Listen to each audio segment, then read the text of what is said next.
Bonjour et bienvenue dans ce petit tutoriel de présentation de la fusion de données dans InDesign. Pour ce faire, nous utilisons un document type tableur enregistré au format CSV, un document InDesign qui va nous servir de modèle pour la mise en page automatique, et ici nous avons des visuels qui s'importeront automatiquement dans la mise en page. Voyons tout d'abord comment se présente le document du tableur. Ici, c'est un mini catalogue de chaussures que nous allons essayer de mettre en page automatiquement. Chaque colonne représente un champ dans la future mise en page InDesign. La première colonne représente le champ photo. On voit que son nom commence par une arrobas. Ça permettra à InDesign de reconnaître que ce champ est de type image, à l'inverse des autres champs qui sont simplement des champs texte. On voit ici que chaque élément visuel, ici des fichiers Photoshop, sont représentés par leur chemin sur l'arborescence disque. Une deuxième colonne pour le modèle, pointure, couleur et prix. Voyons maintenant sous InDesign comment ça se passe. On utilise pour ça le panneau Fusion des données. La première chose à faire est d'importer la source de données. C'est donc notre fichier données CSV qu'on importe.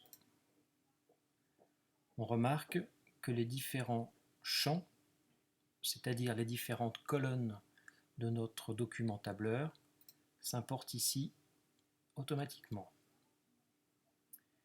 On va voir maintenant comment placer ces champs dans notre mise en page.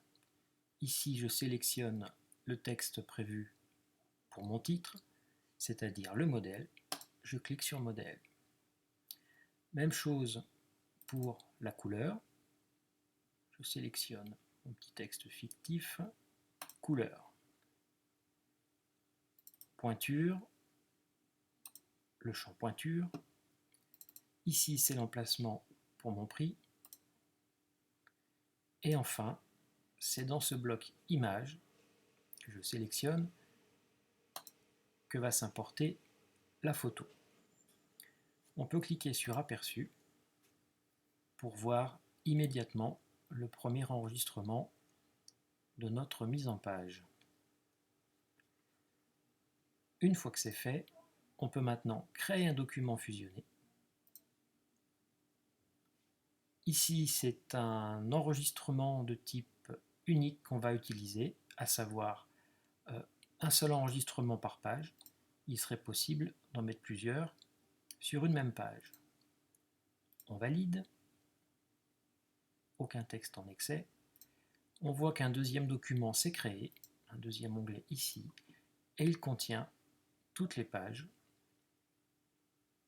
correspondant aux données de notre document tableur.